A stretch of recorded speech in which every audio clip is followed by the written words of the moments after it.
ଆମ ଓଡ଼ିଶାର ପରମ୍ପରା ମା ଷଠି ଓଷା। ମମି ଆମର ସକାଳୁ ଗାଧୁଆ ପାଧୁଆ କରି ଠାକୁର ଏମିତି ସଜେଇ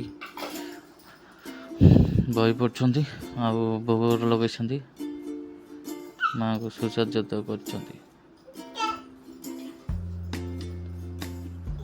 ଆମ ଓଡ଼ିଶାରେ ଇଏ ଗୋଟେ ଓଡ଼ିଆଙ୍କର ପରମ୍ପରା ଗୋଟେ। ଆମ ଘରେ ଅଛି, ତା ଘରେ ବି ନଥାଇପାରେ, ସମସ୍ତଙ୍କ ଘରେ ନଥାଏ।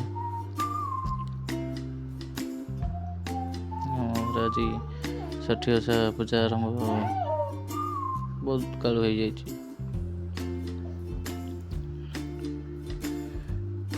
ଭୋଗରାଗ ବି ପ୍ରସ୍ତୁତ ହେଇଯାଇଥିଲା।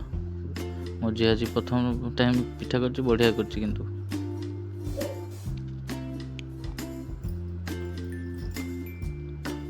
ଭଲ ସୁନ୍ଦର ହେଇଛି। ଭୋଗ ପାଇଁ ହେଇଥିଲା ଭଜା, ପିଠା, ଘାଣ୍ଟ,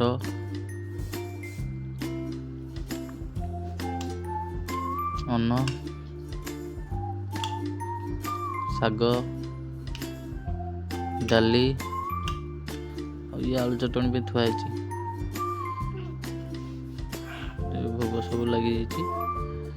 ଇଏ ଭୋଗ ହେଇସାରିଲା ପରେ ଖିଆ ହବ।